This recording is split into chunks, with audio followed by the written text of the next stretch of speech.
So we're first going to start by talking about Java Semaphores. And we've given an overview of what a semaphore was conceptually. I talked about binary semaphores and counting semaphores. And I gave you the human known use of semaphores, which was the beach volleyball tournaments we had in grad school in California. And now we're going to talk about the structure and functionality of Java Semaphores. And you can see there's a fair number of methods that are in a Java Semaphore. So a semaphore in Java is a variant of counting semaphores. You'll see it's got a few interesting little quirks about it that sometimes confuse people, but I'll walk you through them. The semaphore class doesn't implement any synchronization-related interfaces, unlike reentrant lock and some of the other classes, reentrant read-write locks, which there's a set of interfaces that they implement. Semaphores don't do that. They're kind of standalone from an interface point of view. However, internally, they, like a number of other synchronizers in Java, apply the bridge pattern. Hopefully you remember the bridge pattern from other contexts. You can read about it here. It's a classic gang of four pattern that's all about decoupling interface from implementation. That's what the bridge pattern's about. And the reason that they do it in this context is to make it easy to support fair or non-fair semantics uniformly. And this is just classic gang of four 101 example of the pattern. So we'll talk about that briefly. The actual details of locking is handled by a sync implementer hierarchy. There's a class called sync, and you can see in the semaphore there's a sync field of class sync. A little bit hard to understand unless you realize that Java is case sensitive. Under the hood, the actual functionality of all this stuff comes from the abstract queued synchronizer framework. So this is a framework, very, very powerful framework that many Java synchronizers use in order to handle so-called FIFO wait queues. So other synchronizers that use this would be things like the condition objects, like the reentrant locks, and so on. And a lot of things use the abstract queued synchronizer framework. And we'll talk a little bit about it as we go through. And I'll point to things. It's really cool to read the code and see how it all works under the hood. Internally, they use the bridge pattern in order to implement fair or non-fair lock acquisition. And you'll see that the fair and non-fair models are very much like those used by the Java reentrant lock, which we'll talk about shortly. So the way this works is that you have a constructor, actually a pair of constructors, one of which just takes account of the number of permits, and the other of which takes a Boolean that says, do you want fair or non-fair semantics? And if you just give it sort of the version of this constructor that takes the permit count, it makes a non-fair implementation by default. And the reason it does that is because that's way faster. So if you don't want FIFO ordering, then use this version. But if you do want FIFO ordering, or fairness, then you can pass in fair as true, and if it's true, then it picks the fair sync version. And this is, again, just sort of classic bridge pattern.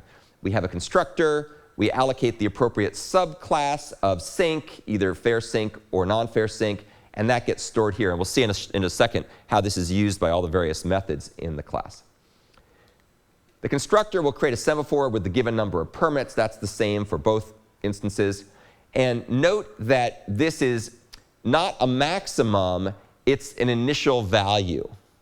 And this is very important to remember. Very, very confusing when people are first confronted with this, because they read the semaphore concept, they read the papers by Dijkstra or others, and they're like, wait a second, what the heck's going on here?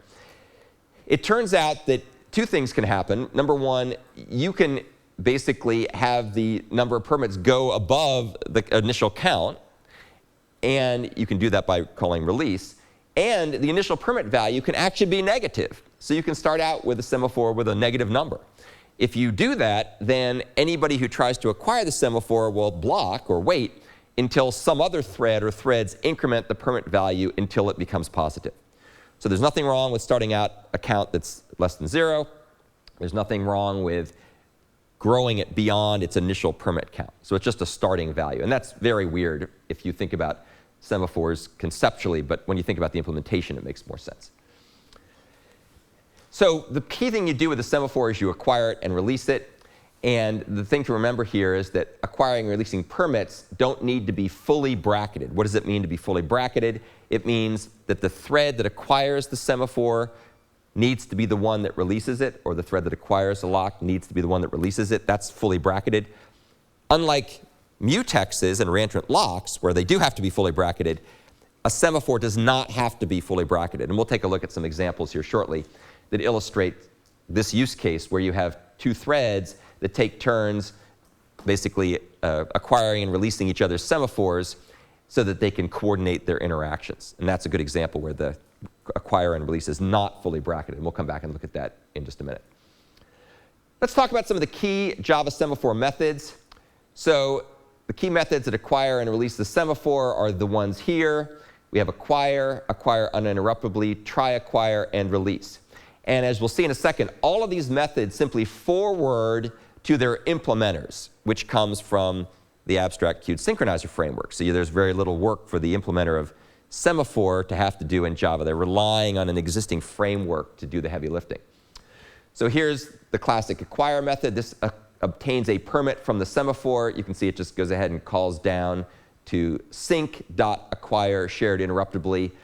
That's an implementation detail, but that's showing how the underlying abstract queued synchronizer framework is applied. Acquire uninterruptibly ignores interrupts. So this one can be interrupted. This one will ignore interrupts until it acquires what it wants. We use that for various things that you've already seen so far. Try acquire is kind of an interesting method. It will obtain a permit if there is one available, in which case it'll return true. But if there isn't one available, it'll just return right away, and it will return false. So you can tell whether it got one or not by whether it returns true or false. There's also a set of timed try acquire methods where you can give a certain amount of time. Unlike the timed versions, the non-timed or untimed try acquire methods will barge. In other words, it doesn't matter what the underlying semantics are, whether they're fair or non-fair. Try acquire will just try to grab a semaphore, and it'll barge in, and if there's one available, it's going to grab it. Not entirely sure why they did that, honestly, but that's the way it works, and it's much more efficient to do it that way. That's probably why it was done that way. And then finally, release will return a permit, increasing the number by 1. So it doesn't really return a permit, but it will basically increment by 1, and so you get access there.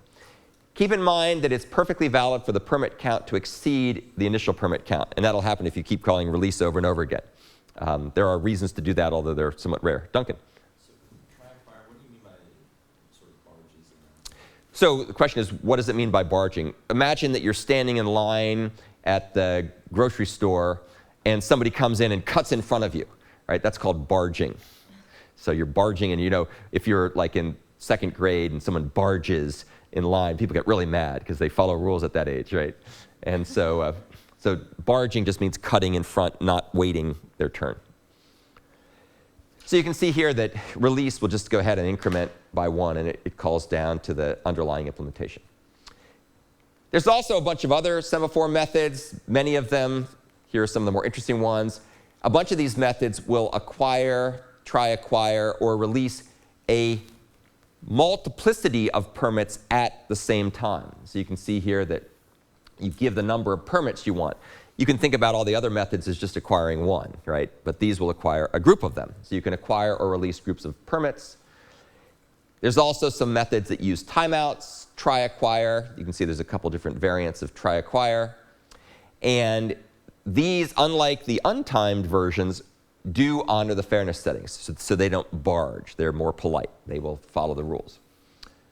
OK, so that's basically the end of the first, or actually the second part of this lesson on Java Semaphores. So we're now at the third and final part of the discussion about Java Semaphores. And what we're going to do here is we're going to talk about how Java Semaphores can be used to enable multiple threads to either mediate access to a limited number of shared resources, which is a very common use case, and or coordinate the order in which operations occur. So those are kind of the two use cases that we'll talk about here. So let's talk first about applying a semaphore to mediate access. So this should look very familiar because this is what you've been doing as part of your assignments. And this is basically showing how we can use a Java semaphore to limit the number of beings who can gaze into the Palantiri concurrently. So recall each being we have here is implemented to run in a different thread.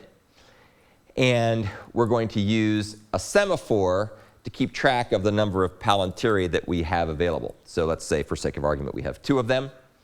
And there are various reasons, obviously this is a somewhat whimsical example just because it's more fun than talking about boring resource allocation on its own merits. But in reality, you would typically use this kind of thing if you wanted to prevent too many threads from running at once. So let's assume, for sake of argument, that we had a quad-core device, and we're going to limit the number of gazers to 2 threads rather than, say, 4 threads, because then all your cores would be gazing and you wouldn't be able to do anything useful. So that's the typical reason why you want to bound the usage of a resource. In this case, of course, we could, in our application, we can increase the number of Palantiri to way beyond the number of threads, but at that point, it's just going to run the app, and nothing else much useful will be done. So we start out with, say, 2 Palantiri, a semaphore count of 2. A permit has to be acquired from a semaphore before a being can gaze, so we'll give this to, looks like Gandalf the White gets a semaphore, and so he can gaze at a Palantir. And notice that acquiring a permit atomically decrements the count. So that's important, atomic decrementation, which, of course, when you do your implementation, you have to make sure that you have the proper synchronizers in place in order to guarantee atomicity, because otherwise chaos and insanity will break out in your implementation if you haven't locked it properly. And that's an easy thing to get wrong when you start trying to do the fair semaphore implementation, because it's more complicated. Then, whoops. So let's assume another being, this is Sauron. He gets a Palantir, he wants to gaze, and now the count is 0, so they're both able to gaze. But any other beings that come along that try to acquire a Palantir will have to wait, right? So they're all going to stop until these guys give it back. So when a permit is released back to the semaphore, another thread can acquire it and proceed. So this guy's giving it back, so now he's stopped, and conceivably one of the other beings could gaze. Now this is where the fairness setting becomes important, right? Because if you have this done in a fair way, then one of the other beings will get to gaze. If you do this in an unfair way, then if Gandalf releases it and then goes back to trying to gaze again, conceivably he could start to gaze right away, which would be perfectly fine from the point of view of the way that the non-fair semaphore semantics are designed to work, but wouldn't be fair to the other beings. So it all depends on whether fairness is important. This is an example, by the way, of fully bracketing. So he acquired the semaphore, does his thing, and then releases it. The same thread, the same being that acquired it, released it. Yeah? In the case that you talked about, that the guy who released the Palantir just tries to acquires it again. Yeah. And it wouldn't be unfair if other weren't were not trying to get the Palantir. Oh, right? great question. Had to ask the semaphore to get the Palantir. Right. So Hamid's point is, if there's nobody else waiting, I believe your question is, if there's nobody else waiting, then it's perfectly okay for him to release it and then reacquire it. That's right. But the fairness issue is an issue if there's waiters. So if there's other threads that have already committed themselves to trying to acquire the semaphore, then in a fair model, they should go before Gandalf, who just finished. And that would reduce the number of permits to a negative number. That would reduce the number of permits. What is that? The waiting, the act of waiting. When you wait. Oh, so if the other threads were, if there were already other threads waiting, then the count would either be 0 or negative, depending on how the implementation was done. There's different ways to do the implementation. But in any event, nobody can get to run until the count is non-zero, or positive rather, greater than 0. But if nobody's waiting, then of course the one who released it can also turn around and reacquire it. But that's only because there's nobody waiting for it. Okay, here's a UML sequence diagram that kind of illustrates the key interactions in this app. So we start out where the Palantiri presenter comes along, and we start up. It goes ahead and starts a bunch of being runnables, assuming that's the implementation we're using. So those things are all running now. They all start to run, and they all start to try to acquire. Of course, it all depends on what the count is as to whether they succeed or not. So let's say, for sake of argument, that we have a count of 2. So these two being runnables will acquire a Palantir each, and then they can go ahead and gaze into the Palantir that they have. This guy's still blocked, when these guys release, or actually the first one who releases, that will then allow this guy to go ahead and get the Palantir, and then that being runnable can go ahead and gaze. So that's the basic flow. And again, you can see the acquire and release are bracketed. OK. So let's now talk about applying Java Semaphores to coordinate threads. Slightly different use case, but semaphores work nicely for both models. So this particular example, which is something you can take a look at if you're so inclined by looking at this code, at the link at the bottom of the slide, is a real interesting, fun app that allows you to play ping pong. Think about sort of the classic Pong video game. It's not as cool as the classic Pong video game, but it's kind of the same idea. And the way this works is that the threads are going to alternate printing ping and pong on the display. So if you run the game, it'll say ping, pong, and this will flash up here. And then down here, it'll be printing out ping 1, pong 1, ping 2, pong 2, ping 3, pong 3, et cetera. So this is just the different threads going back and forth. So it's a great example of taking turns and coordinating the order in which things run. So here's the UML sequence diagram for this app. It's a little bit more complicated in some ways because there's asynchronous stuff happening and there's coordination going on. So here's basically what's happening. This ping pong thread, or play ping pong thread class, starts two threads, the ping thread and the pong thread, and they're the ones that are going to alternate playing ping and pong. So when they're started and begin to run, then they implement the core ping pong algorithm. And if you take a look at the code, it's kind of cool. The code is written using the template method pattern. So there's a method in run that will basically loop, and it does the underlying ping pong logic. But the implementation details of what that means to acquire and release are deferred to subclasses. So there can be lots of different ways to implement this. Lots of different synchronization mechanisms can be used. The particular example we're looking at here is one that uses semaphores. You can implement this with lots of other different synchronizers as well. So you can configure the app to use a pair of semaphores that coordinate the order in which the ping and pong threads are called to play ping pong. And basically, you can kind of see the way it works here. So we have semaphore 1, semaphore 2. And the way it works is here's the ping thread. It goes ahead and acquires the first semaphore, which starts out being with a value of 1, so it's unlocked. In contrast, semaphore 2 starts out with a value of 0, so it's locked by default. So the pong thread comes along, and it tries to acquire the second semaphore, but because the value is 0, it has to wait, right? Because you can only make progress if the count is greater than 1. This thread, the ping thread, in contrast, acquires the semaphore, prints ping from thread 1, or ping 1, or whatever, and then it goes ahead, and notice what it does here. It acquired this semaphore, but then it releases semaphore 2. So this is a good example of non-bracketed interactions. So this guy acquires this semaphore, and then he releases the other semaphore. Well, when he releases it, when he increments the count by 1, that'll cause this thread to wake up, the pong thread. It'll now be able to acquire the semaphore. Meanwhile, this thread will have looped back around again, and he will try to acquire the first semaphore, which will now have been decremented by 1, because that's what happened when he acquired it before. And so he'll block.